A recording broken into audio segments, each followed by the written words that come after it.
Assalamualaikum warahmatullahi wabarakatuh. Halo semuanya teman-teman. Selamat siang. Selamat datang kembali di channel kesayangan kita, channel Ilo Entry, dan masih bersama saya Ilo. Dimanapun teman-teman berada, semoga teman-teman selalu dalam keadaan sehat walafiat tanpa kekurangan satu apapun dan dimurahkan rezekinya. Amin amin ya robbal alamin. Doa terbaik untuk teman-teman semua ya.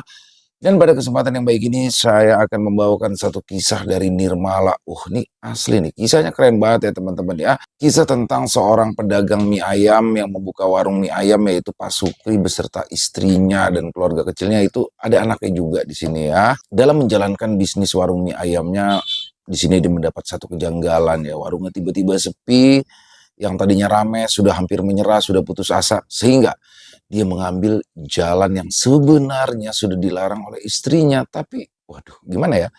Oke, untuk lebih jelas lagi kita akan masuk ke dalam kisahnya. Tapi sebelumnya buat teman-teman mungkin yang belum subscribe channel Ilo Entry, bisa diklik dulu tombol subscribe. Jangan lupa lonceng notifikasinya juga dinyalakan agar teman-teman selalu mendapatkan notifikasi dari konten-konten yang akan kami upload selanjutnya. Dan untuk channel Ilo Entry ini kami upload setiap hari teman-teman ya, setiap siang jam 12 siang waktu Indonesia bagian Barat. Oke, gak pakai berlama-lama lagi, pasti dengan sabaran kan untuk masuk ke dalam kisahnya. Kita langsung saja masuk ke dalam kisahnya. Dari halaman belakang rumah Bang Ilo, kita menuju ke warung mie ayam Mas Sukri.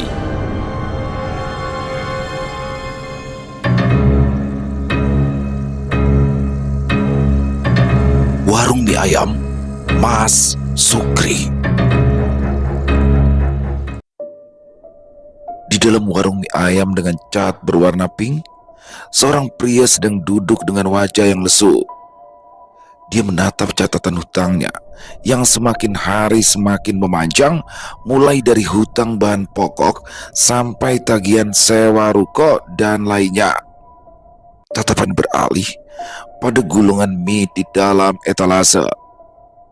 Hari sudah mulai sore, tetapi belum ada satu porsi pun yang terjual.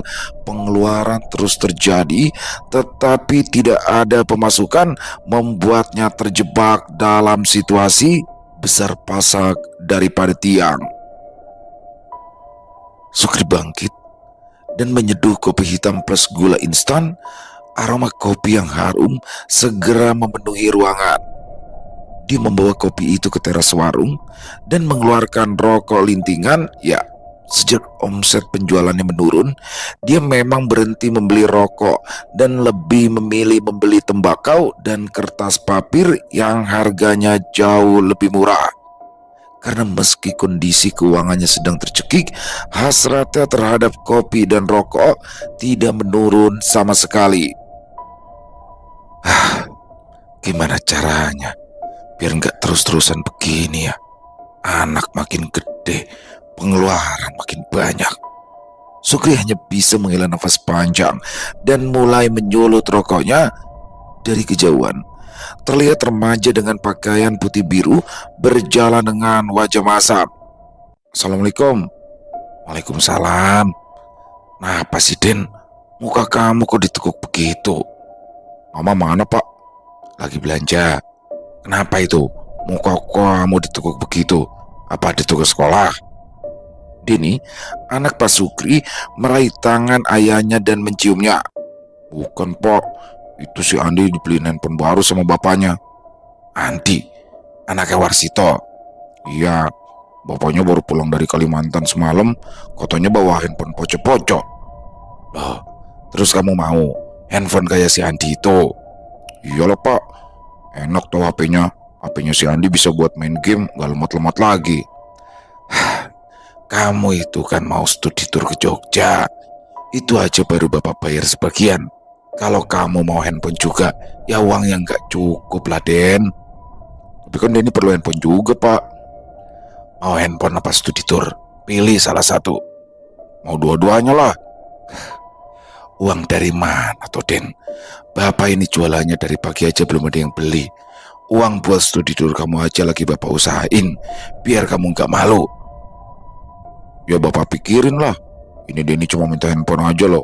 Teman-teman Denny ada yang udah dibeliin laptop, dibeliin motor, handphone juga bagus-bagus. Tapi Denny selama ini diem aja. Den, kamu itu udah gede, udah tahu kondisi orang tua gimana. Kamu coba dong belajar bersyukur sama yang kamu punya sekarang. Enggak, pokoknya dia ini mau handphone, titik. Anak itu segera masuk ke dalam rumah dan brak, dia membanting pintu dengan keras. Sukri menghela nafas panjang.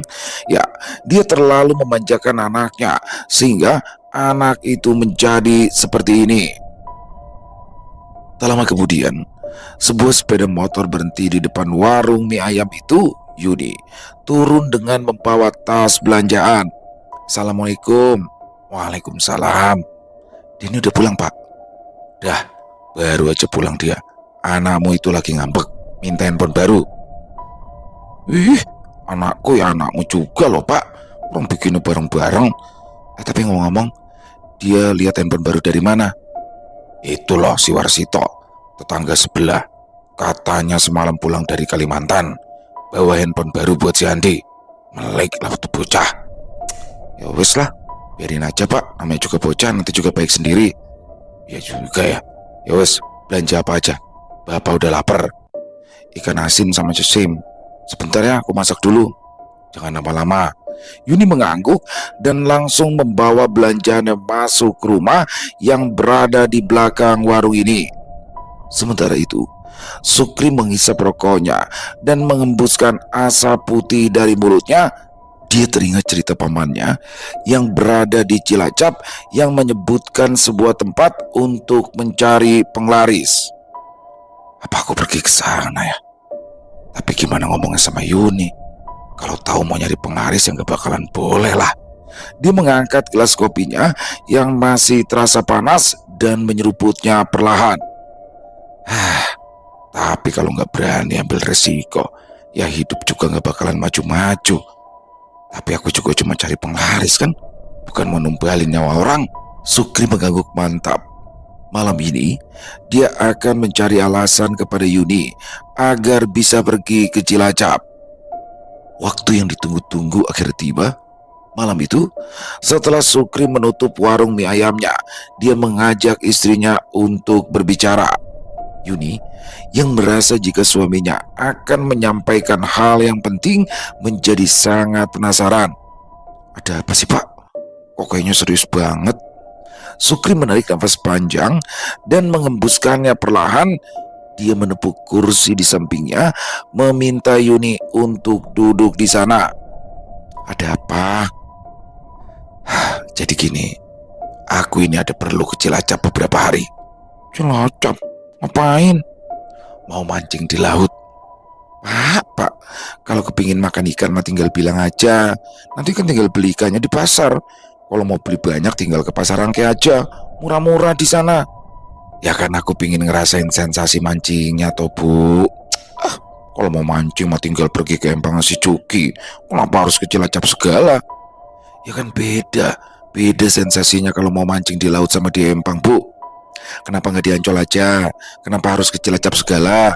Yuni menatap wajah suaminya tajam, merasa ada sesuatu yang berbeda dari gelagat suaminya.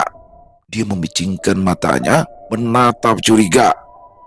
Ngomong yang jujur, mau apa ke Cilacap?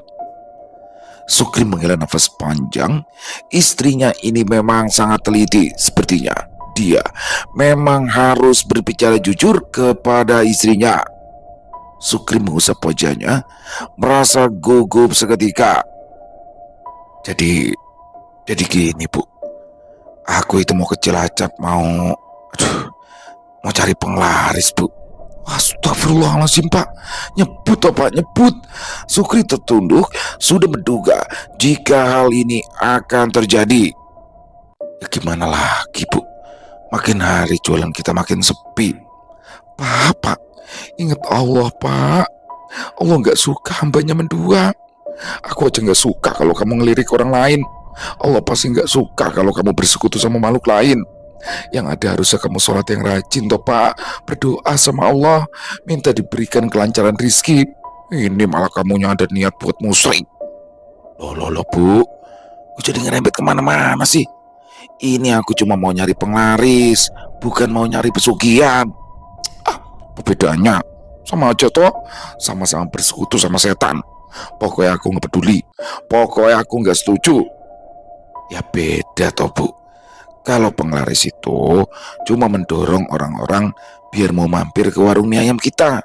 Beda sama pesugihan. Kalau pesugihan itu kita cuma ongkang-ongkang kaki nanti dapat duit. Cuma ya gitu, harus ada tumbal. Makanya niatanku itu cuma mau cari penglaris saja. Ah, tetep aja aku nggak setuju. Aku nggak ridho Pak. Bu, tolong dong Bu dipikirin dulu. Kata Mas Gino aman-aman aja itu. Semua orang-orang yang pergi ke dukun juga awalnya mikir semuanya aman Pak. Nyatanya banyak yang ujung-ujungnya nyesel. Bu, ayo dong. Aku ini kan kepala keluarga. Kamu itu harusnya nurut sama aku. Iya betul, kamu itu kepala keluarga Pak. Tapi bukan berarti kamu bisa jerumusin satu keluarga kita ke kobaran api neraka. Bu, untuk kali ini aja Bu. Aku mohon, percaya sama aku Bu. Kali ini aja. Yuni menggeleng tegas. Dia tidak masalah jika harus hidup sederhana sepanjang hidupnya. Dia juga tidak masalah jika harus bekerja keras demi memenuhi kebutuhan hidup keluarganya. Namun, dia tidak akan membiarkan suaminya mencari nafkah dengan jalan yang tidak halal. Pokoknya aku gak bakal biarin kamu ngelakuin hal ini, Pak. Sukri menghela nafas panjang. Ia tidak mendesak lebih jauh karena hafal betul dengan tabiat istrinya. Semakin dia memaksa, maka semakin keras juga penolakan yang dilakukan oleh istrinya.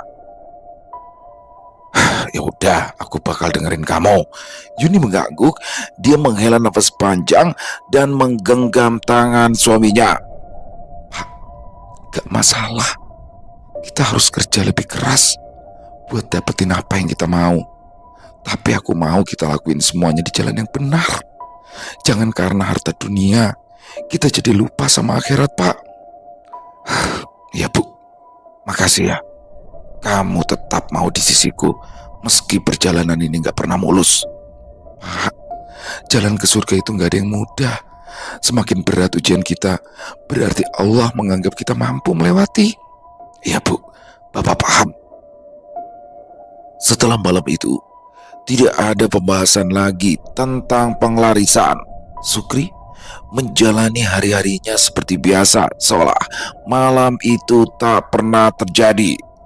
Yuni juga tampaknya sudah melupakan hal itu, apalagi karena tidak ada perubahan sikap yang ditunjukkan oleh suaminya. Hingga 1 bulan kemudian, sekolah Denny melakukan studi tur ke Jogja. Denny termasuk anak yang sering mabuk kendaraan. Oleh karena itu, Yuni memutuskan untuk mendampinginya meski putranya sudah kelas 8 SMP. Kamu hati-hati, kalau ada apa-apa kabarin, ucap Sukri saat mengantar Yuni dan Denny menjelang studi tur. Iya Pak, kamu juga di rumah sehat-sehat. Kalau malas masak ya beli aja lauk di warung. Jangan makan mie terus ya. Siap. Lagian di rumah ada stok telur. Nanti biar aku makan pakai telur aja. Ibu jadi gak enak nih. Ibu sama Denny jalan-jalan makan enak.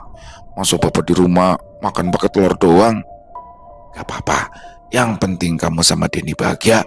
Aku makan nasi sama garam pun gak masalah. Kamu ini ada-ada aja Pak. Ya wis, aku mau masuk ke bis dulu. Sukri mengangguk dan melambaikan tangannya. Yuni dan Denny masuk ke dalam bus. Ketika bus mulai berjalan, mereka melambaikan tangan kepada Sukri yang dibalas lambaian tangan juga. Ketika bus sudah benar-benar hilang dari jangkauan pandangannya, Sukri menyeringai. Ini adalah waktu yang dia tunggu-tunggu. Dia lantas pulang dan mengambil tas yang sudah ia siapkan sejak semalam. Sore ini juga, dia bertolak ke Cilacap menggunakan bus malam jurusan Jakarta Wangon Cilacap. Selama ini, Sukri ternyata diam-diam sudah berkomunikasi dengan pamannya yang berada di Cilacap. Jika istrinya sampai tahu ia berkomunikasi dengan pamannya, maka segala urusannya akan menjadi rumit. Dan momen ini juga bukan sebuah kebetulan. Dia mengatur semuanya, meminta Yuni untuk mendampingi Denny ke Jogja Meski dia tahu jika putranya itu sebenarnya bisa sendiri, namun jika Yuni tetap berada di Jakarta, maka jangankan ke Cilacap, pergi nongkrong dengan teman-temannya pun dia tak leluasa. Akhirnya, malam itu, dengan menggunakan bus Sinarjaya, Sukri meninggalkan Jakarta. Hatinya kini dipenuhi harapan dan keyakinan, yakin jika semua itu akan berjalan sebagaimana mestinya. Dia sudah bosan hidup lelah dan dia ingin memperbaiki ekonomi keluarganya. Sekitar jam 3 pagi, akhirnya dia sampai di kawasan Jambusari. Bus berhenti di satu gang dan Sukri turun di sana. Udara di tempat ini begitu asri, berbeda jauh dengan Jakarta yang tetap pengap meski dini hari sekalipun. Sukri berjalan sembari menenteng tas lempangnya menuju sebuah rumah dengan cat hijau. Ya, itu adalah rumah Paman Gino, salah satu kerabatnya yang masih tersisa di sini. Tok tok tok. Sukri mengetuk pintu rumah tersebut. Tak berselang lama, lampu ruang depan menyala, disusul dengan langkah kaki yang terdengar mendekat. Pintu terbuka. Tampak seorang pria parubaya yang hanya menggunakan sarung muncul dari dalam rumah. Sendirian aja kamu, Sukri? Iya, Paman. Yuni sama Denny lagi ke Jogja. Ayo masuk. Sukri mengangguk dan masuk mengikuti langkah Gino. Capek? Gak terlalu, Man. Agak ngantuk aja. Ya sudah, tidur dulu aja. Loh, terus kita nunya kapan? Biasanya agak sore. Oh ya, nanti kita perlu bawa apa aja, Man? Biasa, gula kopi aja. Gak usah macem-macem. Sama jangan lupa amplop. Gitu aja, Man. Ya terus kamu memangnya maunya gimana? Hah? Mau bawa das sapi? Maksudnya apa nggak perlu bawa kembang segala macam? Enggak. Ini kan yang gitu ini tuh Pak Kiai. Jadi nggak pakai begituan.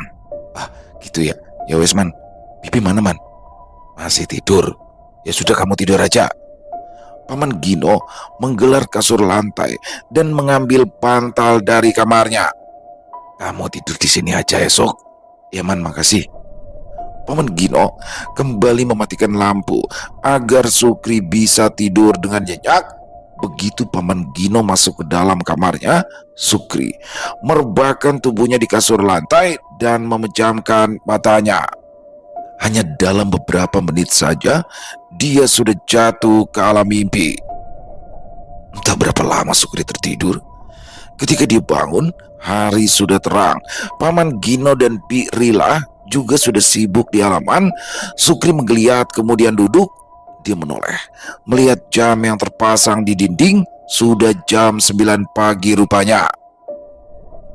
Dia segera bangun dan membereskan tempatnya tidur sebelum pergi ke kamar mandi untuk mencuci muka. Air dingin yang berasal dari sumur begitu menyegarkan. Rasa kantuk yang tadi masih menggelayutinya lenyap seketika. Hari itu, Sukri membantu pamannya menjemur gabah, rutinitas para petani ketika musim panen hampir habis. Dan saat malam menjelang, dia pergi ke salah satu desa di Cilacap menemui Mbah Wirokromo. Perjalanan dari rumah Paman Gino ke rumah Mbah Wirokromo cukup lama, memakan waktu hampir 1 jam lamanya. Mereka akhirnya sampai di tempat yang dipenuhi hutan pinus. Tampak sebuah rumah yang berdiri cukup jauh dari rumah-rumah lainnya.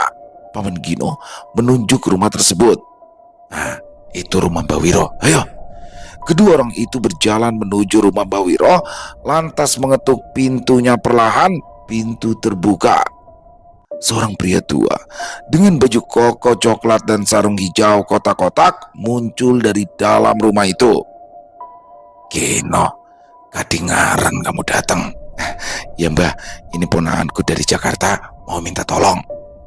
Mbah Wiro mengangguk dan mempersilahkan keduanya masuk. Sukri meletakkan barang bawaannya di atas meja dan duduk di samping Paman Gino. Mbah Wiro mengeluarkan plastik berisi tembakau dan lainnya bahan-bahan untuk membuat rokok tingwe. Sembari meracik rokok tingwe, Mbah Wiro memulai pembicaraan. Jadi kalian datang ke gubuk ini, ada perlu apa? Wah, jadi gini Mbah, usaha ponakan saya di Jakarta ini lagi sepi. Wah, begitu. Yowes, tulis saja alamatnya, nanti tak urus dari sini. Sukri melirik ke arah pamannya. Paman Gino mengangguk untuk meyakinkan keponakannya itu. Wes, kalau kalian ragu-ragu, gak usah aja, cari saja orang lain. Wah, saya nggak ragu Mbah. Sukri yang merasa jika lirikannya itu membuat Mbah Wiro tersinggung kemudian berkata, saya bukannya ragu Mbah, cuma sebelumnya saya nggak pernah nyoba hal seperti ini. Jadi kaget waktu tahu cuma cukup nyatet alamat warung saya saja. Mbah Wiro mengangguk pelan dan menyulut rokoknya. Aroma kemenyan segera menyebar begitu asap rokok itu menguar. Saya itu cuma bantu doa, biar aura warungmu itu lebih jernih. Sebagai pedagang, kamu juga harus mawas diri. Lihat apa yang kurang dari usahamu. Kalau warungmu sudah kubersihkan, tapi daganganmu itu aja, ya sia-sia. Siap Mbah. Mbah Wiro masuk ke dalam ruangan. Tak berapa lama ia kembali keluar dan memberikan sebuah bungkusan kain hitam kepada Sukri. Simpan di tempat kamu naruh uang dagangan, tapi jangan sampai orang lain tahu. Nggih Mbah, matur nuwun. Ya wes, kalian sekarang pulang. Aku mau lanjut. Paman Gino menyolek pinggang Sukri, memberikannya isyarat agar memberikan amplop yang sudah disiapkan kepada Mbah Wiro. Sukri yang memahami kode tersebut segera mengeluarkan amplop dari dalam sakunya. Mbah, terima kasih ya sudah mau bantu saya. Ini ada sedikit buat beli mbako. Mbah Wiro mengangguk dan menerima amplop tersebut. Setelahnya, Sukri dan Gino pergi meninggalkan rumah itu. Ketika mereka sudah berada di dekat motor, Sukri menepuk lengan pamannya itu. Man, saya malam ini mau langsung ke Jakarta aja ya. Loh, memangnya malam-malam gini masih ada mobil? Oh, tadi sudah pesen travel, harusnya masih sempat. Memang janji dijemput jam berapa? Ya aku sih minat jam 10 man. Yowis, yaudah, ayo ndang balik. Nanti malah ditinggal sama si Ito.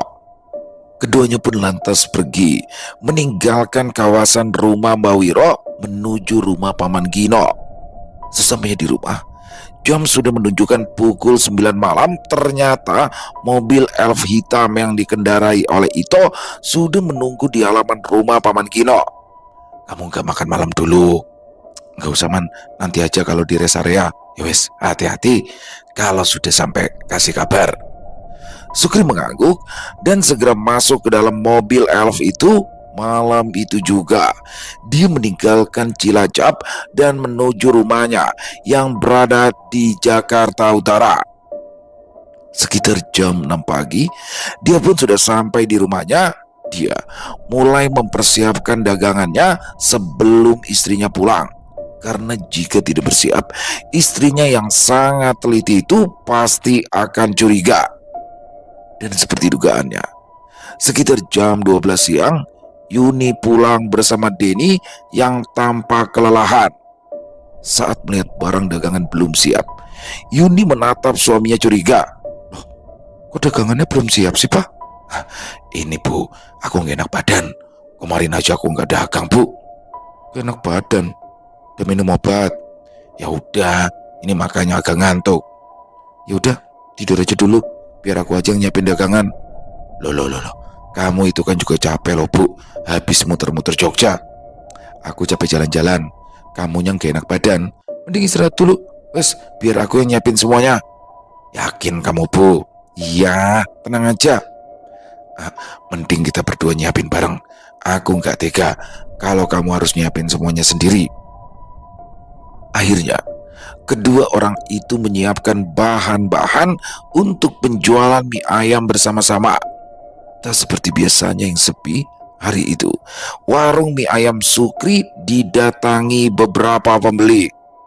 Mas Sukri kemana aja? Kok jarang dagang? Jarang. Kan saya biasanya dagang terus loh bu. Libur itu kemarin aja. Ih, orang biasanya saya kalau mau beli kelihatannya tutup. Masa ya saya bercanda? Sukri terdiam. Ya, sepertinya ada yang telah bermain-main dengan warung mie ayam miliknya. Untung saja kemarin dia pergi menemui Mbak Wiro sehingga warungnya kini kembali normal. Untung aja sekarang warung saya kelihatan buka ya, ucap Sukri yang mencoba mencairkan suasana yang sempat canggung. Ya udah Mas Sukri, bungkusin 2 porsi. Saya juga mau bungkus 1. Kalau saya 1 aja, jangan pakai kuah. Sukri mengangguk dan langsung menyiapkan pesanan. Segala rasa lelah yang sempat menggelayutinya hilang seketika. Yuni yang merasa kelelahan karena perjalanan ke Jogja kemarin kini menjadi semangat ketika ada banyak pesanan yang masuk. Semakin sore, pesanan semakin banyak dan warung semakin ramai, dan sebelum jam 4 sore semuanya sudah habis terjual. Warung yang sudah lama sepi membuat Sukri hanya menyiapkan sekitar 50 porsi mie ayam. Dia tidak menyangka jika Mbak Wiro akan bertindak secepat ini. Jika dia tahu, sudah pasti dirinya akan menyiapkan lebih banyak lagi. Yuni tersenyum senang ketika semua barang dagangannya habis. Mereka berdua segera membereskan warung dan beristirahat di dalam kamar. Sukri yang baru saja selesai mandi mendapat isyarat dari istrinya agar duduk di sampingnya. Pak, aku mau bicara sebentar. Apa toh bu? Jawab Sukri seraya duduk di samping istrinya. Kamu gak ada ngelakuin hal yang aneh-aneh kan? Aneh-aneh gimana? Aku curiga kamu jadi pakai penglaris itu pak. Penglaris? Kamu gak salah ngomong. Kamu kan tadi dengar sendiri orang-orang pada ngomong apa. Mereka itu lihat warung kita sering tutup, makanya jarang ada yang beli. Mungkin sekarang warung kita udah kelihatan lagi. Kalau ada yang iseng sama warung kita, kenapa orangnya berhenti ya pak? Ya mana aku tahu. Kalau aku tahu siapa yang udah jahil sama kita ya, aku juga mau datengin. Mau kamu ajar ya pak? Ya enggak lah. Aku mau tanya, iseng kenapa? Dapat duit nggak dari yang ngisengin warung kita? Ya kalau dapat aku mau nuntut ganti rugi. Pikiranmu itu loh, uang terus. Tapi kamu kalau nggak dapat uang juga bingung kan? Tapi pak, kamu ini beneran kan gak aneh-aneh? Beneran toh bu, aku beneran gak ada yang aneh-aneh. Ya udah aku percaya, tapi awas aja ya kalau kamu berani aneh-aneh. Iya. Malam itu keduanya istirahat lebih awal karena kelelahan, dan pagi harinya sebelum matahari terbit keduanya sudah bangun. Sukri bergegas ke pasar membeli keperluan warungnya. Hari ini dia belanja lebih banyak dari biasanya. Feelingnya hari ini warungnya akan lebih ramai dari hari kemarin. Dia begitu bersemangat ketika membayangkan pundi-pundi uang yang masuk ke dalam kantongnya. Yuni juga sangat bersemangat membantu suaminya bersiap. Dia memasak ayam yang akan menjadi topping, sementara Sukri membuat minyak bumbu. Sekitar jam 10 pagi, warung mie ayam Pak Sukri kembali buka. Beberapa orang datang dan memesan untuk makan di tempat dan juga memesan untuk dibawa pulang. Yuni yang biasanya fokus mengurus rumah kini turun tangan membantu di warung karena Sukri yang keteteran melayani tamu. Sementara itu di tempat lain, sepulang sekolah, Dini tidak langsung pulang ke rumahnya. Tadi saat di sekolah, Andi mengatakan jika ayahnya baru saja pulang dari Kalimantan dan membelikannya banyak mainan. Dia merasa bosan jika harus bermain sendiri sehingga mengajak Deni bermain bersamanya. Deni yang memang suka mencoba hal baru tentu saja langsung menyetujui hal itu.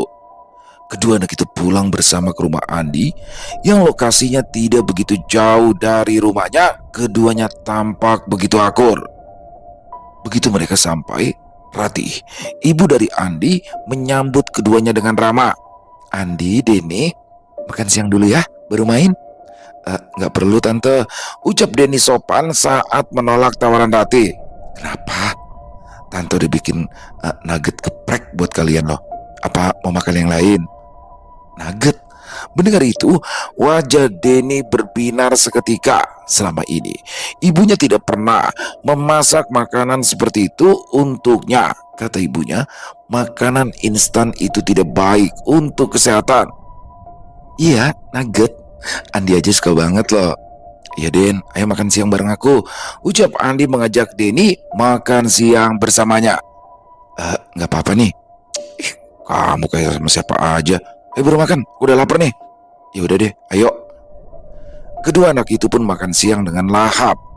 Nugget yang tebal dan gurih itu berpadu dengan nasi hangat dan sambal bawang membuat keduanya tidak berhenti mengunyah sampai semua nugget yang Ratih goreng habis.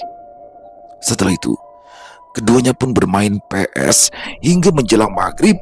Denny, yang biasanya hanya bermain PS2 di rentalan, merasa begitu senang ketika bisa memainkan PS4 bersama Andi. Jika saja dirinya tidak ingat ada tugas matematika yang harus ia kerjakan, Denny pasti akan pulang lebih lambat demi bisa bermain PS lebih lama. Dia berjalan pulang dengan wajah berbinar. Besok, dia akan mampir lagi ke tempat Andi untuk melanjutkan permainan. Andi juga sudah setuju bahwa mereka akan bermain bersama lagi. Saat sampai di depan warung mie ayam, Denny mengerutkan keningnya. "Kok tumben? Jam segini udah tutup?" Ya, biasanya warung mie ayam milik ayahnya akan tutup jam 10 malam atau paling cepat adalah jam 8 malam. Tidak biasanya mereka tutup sesore ini. "Denny, dari mana aja kamu?" Denny mendengar suara yang sangat dia kenal, suara yang selalu membuat jantungnya berdegup kencang, yaitu suara ibunya. Dia menoleh dan mendapati ibunya sudah berada di samping warung dengan sapu dalam genggaman. "Mama, dari mana aja kamu? Jam segini baru pulang." "Ini anu apa? Ngomong yang jelas. Kamu habis dari mana? Jam segini baru pulang." Habis dari rumah Andi." Andi anak Ratih?" Iya." "Kenapa langsung main? Kenapa nggak langsung pulang?" "Jangan kira mama nggak pernah muda ya. Aku habis ngapain di rumah si Andi?" "Main PS." "Main PS? Sampai maghrib begini? Gak sholat asar kamu?" Enggak mak." Bagus. Mau jadi apa kamu nantinya?" Dari dalam rumah, Sukri yang mendengar keributan dari arah warung segera keluar. Wajahnya berubah masam ketika melihat Andi berdiri dengan wajah tertunduk. "Ada apa?" "Anakmu ini pak, pulang sekolah bukannya langsung pulang, malah main PS di rumah si Andi. Gimana aku nggak marah coba?" Sukri melirik anaknya sebentar lalu menghela nafas panjang. "Den, jangan diulangi lagi. Kalau mau main ya main, tapi pulang dulu. Jangan mampir-mampir kalau pulang sekolah." "Kan aku cuma pengen main doang." "Iya, Bapak tahu kamu mau main. Tapi kamu juga harus tahu kalau ibu sama bapakmu itu khawatir sama kamu. Kan enak kalau kamu pulang dulu, ganti baju, sholat, makan, habis itu main. Ngerti?" Iya." "Ya sudah, masuk, mandi, sholat. Habis itu makan malam bareng. Ibu tuh sudah masakin makanan kesukaan kamu." Mendengar itu, wajah Denny berbinar seketika. Dia langsung berlari masuk dengan sangat bersemangat. Sementara itu, Sukri memandang wajah Yuni yang kini sudah merah padam. Gitu ya pak, tiap kali aku kasih didikan sama anak, kamu itu selalu aja jadi benteng." "Bu, dia itu juga capek. Wajar kalau dia pergi main. Yang namanya juga anak-anak." "Udahlah, besok-besok kamu aja yang ngurusin." Yuni segera masuk ke dalam rumah dengan hati yang dongkol, sementara di belakangnya Sukri mengekor dengan wajah yang canggung. Malam itu, setelah makan malam, Sukri dan Yuni pergi ke pasar untuk berbelanja. Barang-barang di rumah sudah habis, sehingga mereka harus berbelanja lebih awal. Kali ini di rumah, Dini sendirian. Entah kenapa, sejak pulang dari rumah Andi, badannya terasa agak tidak enak, punggungnya terasa dingin, dan perutnya agak mual. Namun, dia mengabaikannya dan terus mengerjakan PR-nya. Keesokan harinya, warung mie ayam Mas Sukri semakin ramai. Hari itu, dia menyediakan 120 porsi mie dan habis hanya dalam waktu singkat. Hari itu juga, Dini kembali bermain ke rumah Andi. Dia bermain hingga selepas Isya dan baru pulang ketika Sukri menjemputnya. Di sepanjang perjalanan, Sukri tidak diam. Den, kalau main itu ingat waktu. Nanti ibu marah-marah lagi. Bapak nggak bisa nolong. Lagian kamu main apa sih di sana? Betah banget kayaknya kamu di rumah Andi. Itu Pak, Andi punya PS4, makanya aku betah main di sana. Kalau Bapak beliin aku PS4, kayaknya juga aku nggak bakalan pergi-pergi. PS4 gundulmu peang. Itu harganya berapa memangnya, ha? Kalau nggak salah 7 jutaan Pak. 7 juta. Kalau Bapak ada uang segitu, yang mending Bapak beliin kamu laptop buat sekolah daripada buat begituan. Gak apa-apa Pak, beli laptop nanti tinggal beli stick PS. Aku tetap bisa main game kok. Sukri hanya mendengus dan tidak menjawab.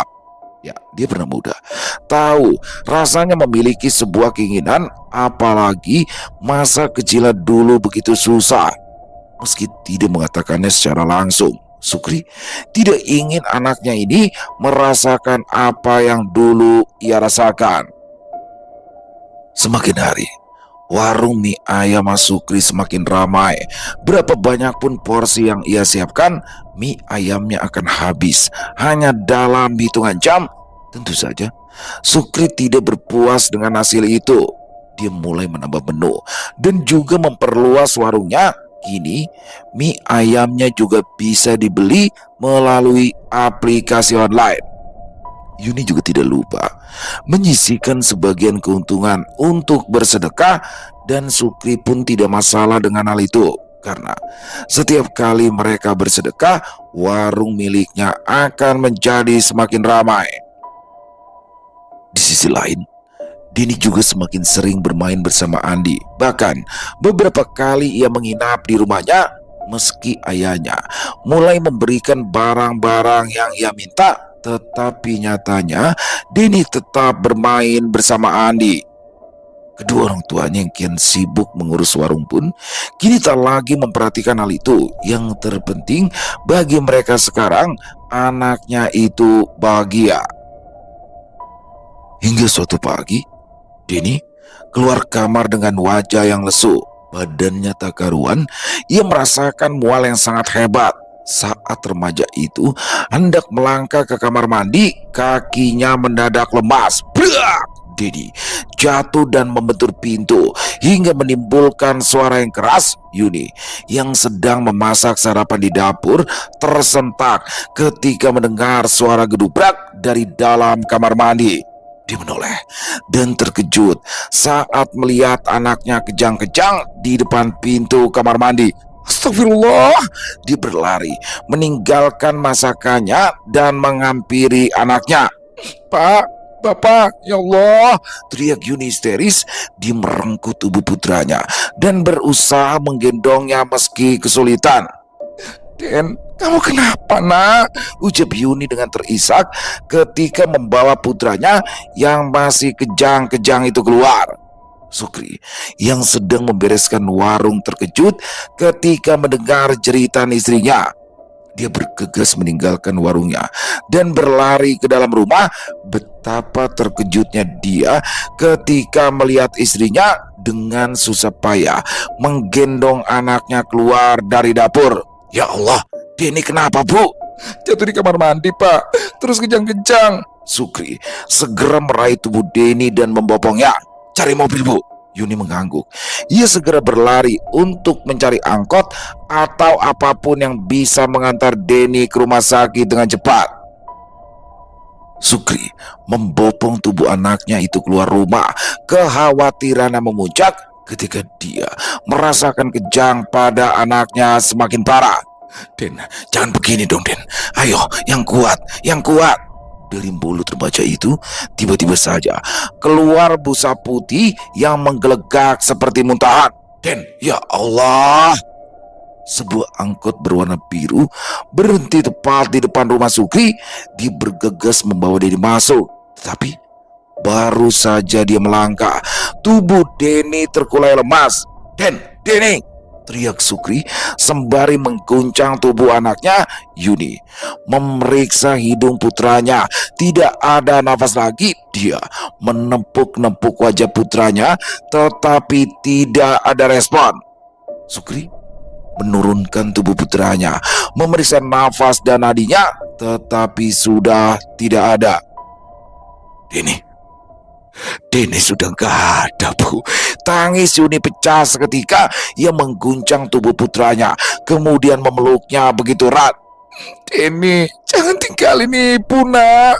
Beberapa warga yang sedang lewat segera mendekat untuk mengetahui apa yang terjadi. Innalillahi. Denny kenapa, Pak Sukri? Sukri menggeleng. Dia juga tidak tahu apa yang sedang terjadi. Dia masih tidak sadar dengan apa yang sedang terjadi. Air matanya tidak tumpah, tetapi pikirannya seketika kosong. Bayangan-bayangan tumbuh kembang putranya sedari lahir hingga sekarang hampir lulus SMP mulai terlintas dalam pikirannya. Momen pertama kali anaknya bisa berjalan, bisa memanggil bapak. Momen ketika pertama kali anaknya sekolah. Semua itu terlintas satu persatu dengan jelas. Ya, rasanya baru saja kemarin anaknya lahir, dan hari ini putra semata wayangnya itu pergi meninggalkannya untuk selama-lamanya. Dan Sukri masih belum percaya hal ini terjadi padanya. PRT yang melihat kerumunan juga segera mendekat. Saat melihat Denny yang terkulai dalam pangkuan Sukri, dia begitu terkejut. Astagfirullah, ada apa ini?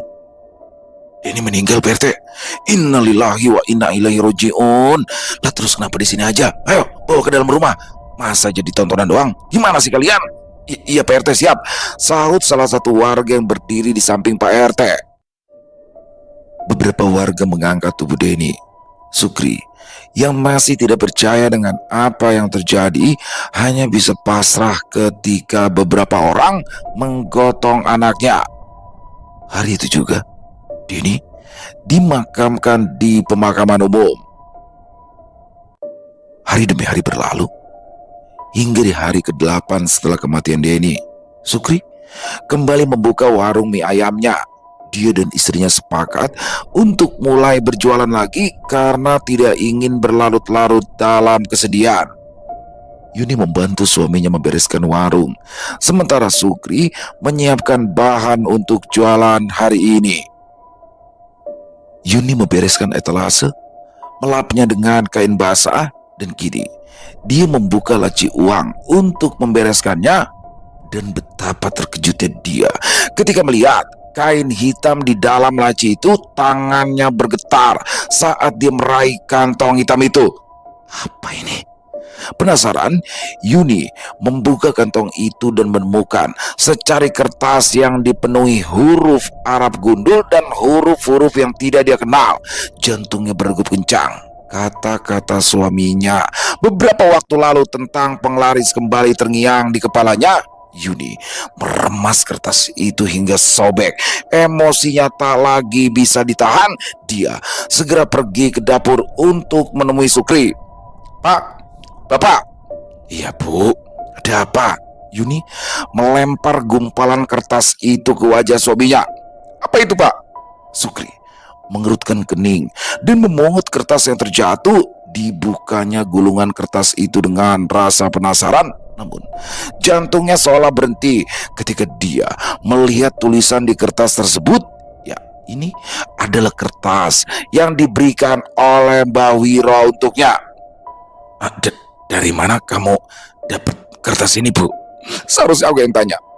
Kertas ini kamu dapat dari mana? Itu jawab, Pak. Kamu dapat kertas itu dari mana? Cilacap. Astagfirullah, Pak. Jadi warung kita ramai selama ini karena kamu udah pakai pesugihan. Oh, enggak, Bu. Enggak. Aku enggak pakai. Terus kertas itu buat apa? Terus anak kita meninggal mendadak itu karena apa? Kamu jadiin tumbal kan anak kita. Ya Allah, Bu. Enggak gitu, Bu. Enggak usah. Enggak usah nyebut-nyebut nama Allah, Pak. Demi Allah, Bu. Aku enggak pakai anak kita buat tumbal. Aku enggak percaya, Pak. Warung mie ayam kita tiba-tiba saja rame. Gak ada angin, gak ada hujan, anak kita tiba-tiba meninggal. Kalau bukan buat tumbal, buat apa lagi, Pak? Sukri menggeleng. Dia tidak pernah berniat menumbalkan anaknya, bahkan dalam pikirannya sekalipun. Bu, enggak, Bu. Kalau enggak percaya, ayo kita ke Cilacap sekarang juga. Kita buktikan apakah aku pakai pesugihan atau enggak.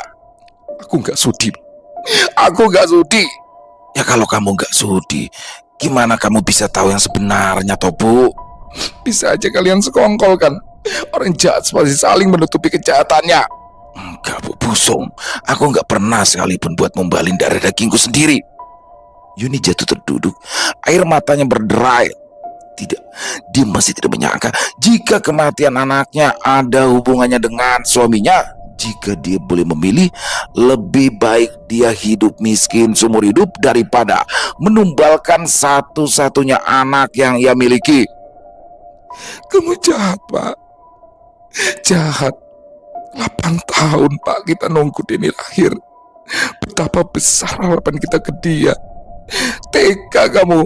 Kamu hancurin itu semua demi kesenangan sesaat, Pak. Sukri yang awalnya kekeh kematian Denny tidak ada hubungannya dengannya, mulai merasa bersalah juga.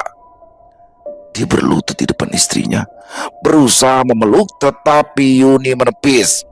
Bu, aku sayang banget sama Denny, Bu. Berkali-kali kamu nyerah sama kehamilan Denny, tapi aku yang terus dorong kamu untuk terus bertahan. Mana mungkin, Bu. Mana mungkin aku numbalin dia. Kalau aku mau numbalin pun, aku bakalan nyari orang lain, Bu. Aku gak percaya. Aku gak percaya, Pak. Bu, kasih aku kesempatan. Kasih aku kesempatan buat buktikan kalau aku gak numbalin anak kita. Aku gak mau tahu. Aku gak peduli. Hari itu juga, Sukri menelpon Ito, salah satu agen travel layang yang biasa melayani rute Jakarta Cilacap. Sukri membawa Yuni mengunjungi Mbak Wiro. Sesampainya di rumah Mbak Wiro, hari sudah hampir malam. Tok tok tok. Sukri mengetuk pintu. Tak lama berselang, pintu terbuka. Mbak Wiro muncul. Assalamualaikum, ucap Sukri begitu pintu terbuka. Waalaikumsalam. Sinten ke? Ini Sukri, Mbah, ponakannya Paman Kino. Wah, yang dari Jakarta ya. Ayo masuk. Sukri dan Yuni masuk mengikuti Mbak Wiro. Pria tua itu mempersilahkan kedua tamunya untuk duduk. Ada apa, Mas Sukri? Apa ada masalah lagi? Anak saya meninggal, Mbah. Innalillahi wa inna ilaihi rojiun. Kalau boleh tahu meninggalnya kenapa? Tahu, saya pakai tanya, ucap Yuni sinis. Merasa ucapan istrinya itu tidak sopan, Sukri menyenggol lengan Yuni dengan sikunya. Tatapannya beralih pada Mbak Wiro.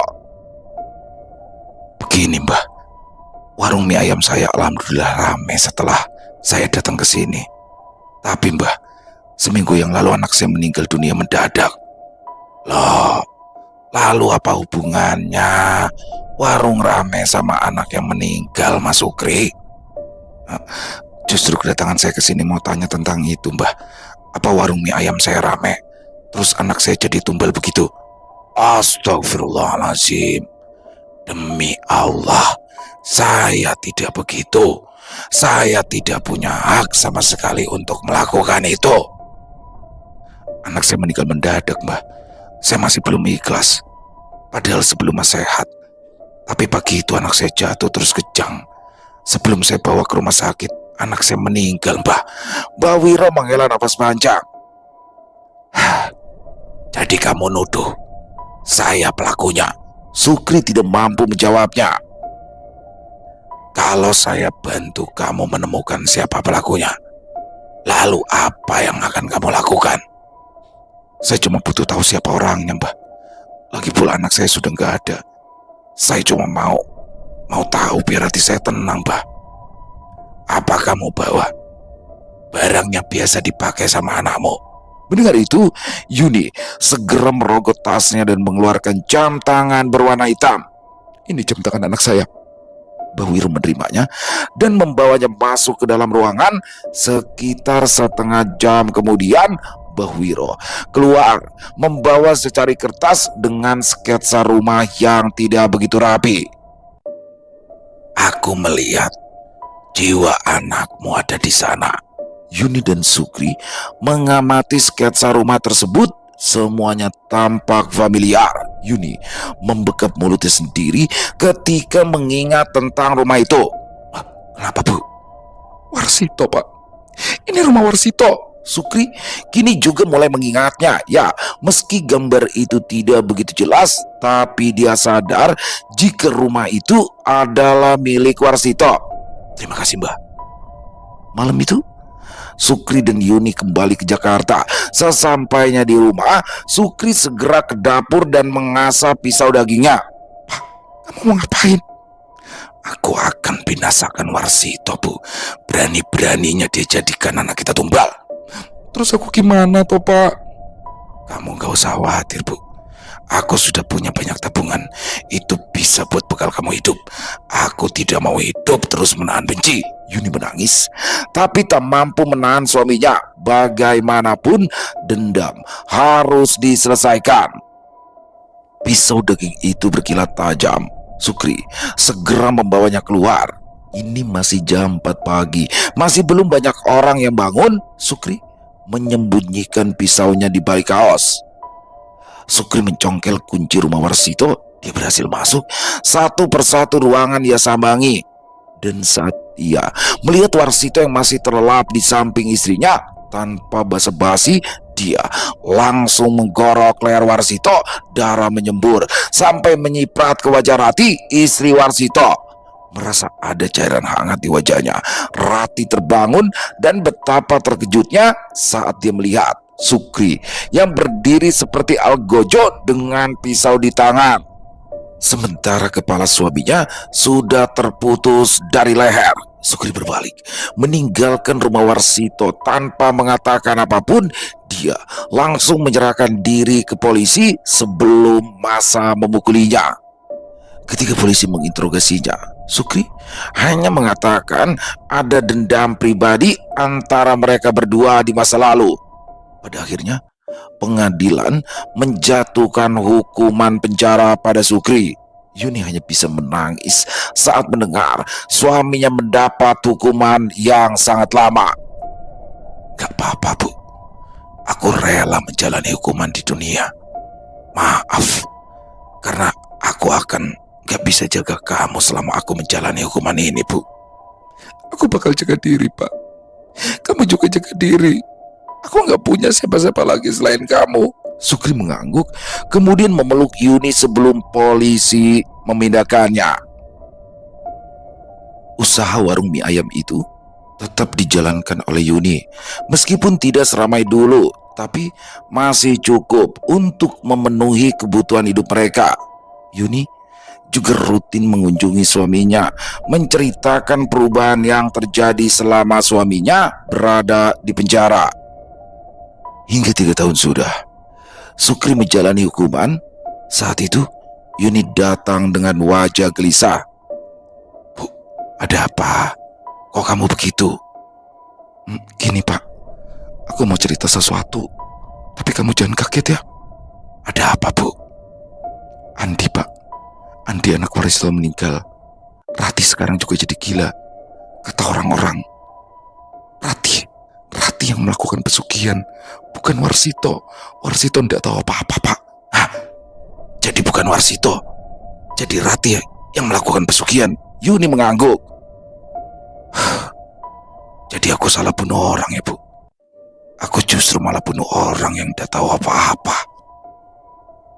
Selesai. Wow, luar biasa kisah dari Nirmala. Keren, keren pakai banget. Ini plot terus ya, plot twist ya. Jadi seperti di awal di sini bagaimana si Sukri sudah menerangkan sama istrinya bahwa dia hanya ingin mengambil penglaris, teman-teman, bukan pesugihan. Jadi memang beberapa kali ya saya sampaikan ya perbedaan antara pesugihan dengan penglaris. Kalau penglaris itu benar-benar hanya membuat laris ya, membuat laris, dan biasanya di sini nggak pakai tumbal-tumbalan karena semua prosesinya itu dijalankan oleh si dukunnya gitu. Jadi si pemakai penglaris ini benar-benar bergantung sama dukunnya. Kalau dukunnya udah nggak ada ya udah selesai. Berbeda dengan pesugihan, teman-teman. Kalau pesugihan itu ya seperti yang tadi dalam kisah tadi, nggak perlu ngapa-ngapain udah kaya. Biasanya seandainya dia ada bisnis kah atau apa, itu hanya kamuflase supaya orang-orang nggak curiga. Jadi ya mungkin ya itu perbedaannya ya antara pesugihan dan penglaris. Tapi ya mungkin teman-teman punya pendapat masing-masing. Dan apa yang dilakukan oleh Pak Sukri ini adalah penglarisan, karena dia nggak ada butuh tumbal-tumbalan. Anaknya meninggal, istrinya udah nyalain dia aja tuh. Ini pasti gara-gara pakai pesugihan ya dari Cilacap. Waduh, Cilacap lagi ya. Dan di sini bagaimana setelah diselidiki, datang kembali ke Mbak Wiro. Mbak Wiro juga, wah, kamu nyalain saya. Dikasih lihat tuh sama Mbak Wiro. Ternyata jiwa anaknya masih terjebak di rumah temannya, yaitu si Andi. Waduh, ini keluarganya Andi ternyata, teman-teman, yang melakukan pesugihan.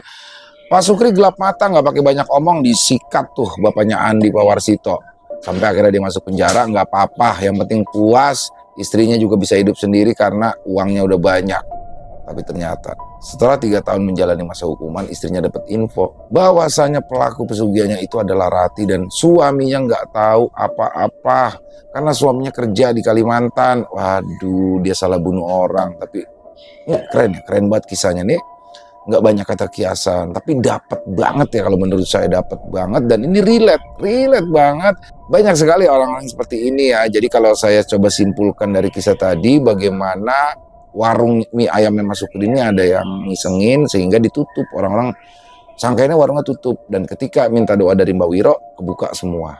Nah, kematian Denny ini jelas nggak ada hubungannya dengan itu. Ternyata dari keluarganya Warsito ini, keluarganya Ratih ternyata melakukan pesugihan. Waduh. Hikmah yang bisa kita ambil dalam kisah ini kalau menurut saya pribadi jelas, komunikasi antara suami dan istri. Salah satunya ada yang larang, udah deh mendingan jangan.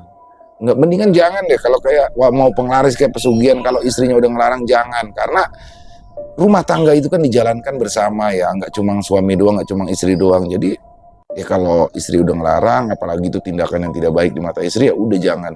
Jalankan saja bisnis warung mie ayamnya dengan dengan lebih giat lagi, dengan lebih promo lagi, lebih segala-galanya deh. Kalau memang sekiranya nggak bagus di sini, bisa pindah ya kan, atau tambahin topping kayak tambahin apa, kasih diskon segala macam, masih banyak cara, teman-teman. Sehingga ya ini menjadi pembelajaran buat kita semua ya dalam kisah barusan dari keluarga Mas Sukri, dan semoga kita semua selalu dihindari dari hal-hal buruk. Amin amin ya rabbal alamin. Terima kasih Nirmala, keren pakai buat kisahnya. Saya suka nih yang model-model kisah begini ya. Tunggu lagi kisah-kisah selanjutnya. Dan semoga kisah barusan bisa menghibur teman-teman semua para pecinta penikmat horor misteri, lebih khususnya lagi kepada para subscriber channel Ilo Entry. Buat yang suka dengan videonya, bisa diklik tombol like, tombol jempol, tombol hype-nya juga boleh dong diklik. Dan jangan lupa di-share link videonya ke teman-teman yang lain agar juga ikut merasa terhibur. Buat yang punya komentar lain, bisa menuliskan di dalam kolom komentar ataupun hanya sekedar saling menyapa. Insya Allah kami akan menjawabnya satu persatu. Di akhir kata, saya Ilo mengucapkan permohonan maaf apabila mungkin dalam pembawaan kisahnya barusan ada kata-kata saya yang salah ataupun ada kata-kata saya mungkin yang kurang berkenan. Saya mohon dibukakan pintu maaf yang seluas-luasnya. Sampai berjumpa lagi di konten-konten kami selanjutnya. Masih bersama saya Ilo di channel Ilo Entry. Salam sehat, sukses selalu untuk kita semua. Wassalamualaikum warahmatullahi wabarakatuh.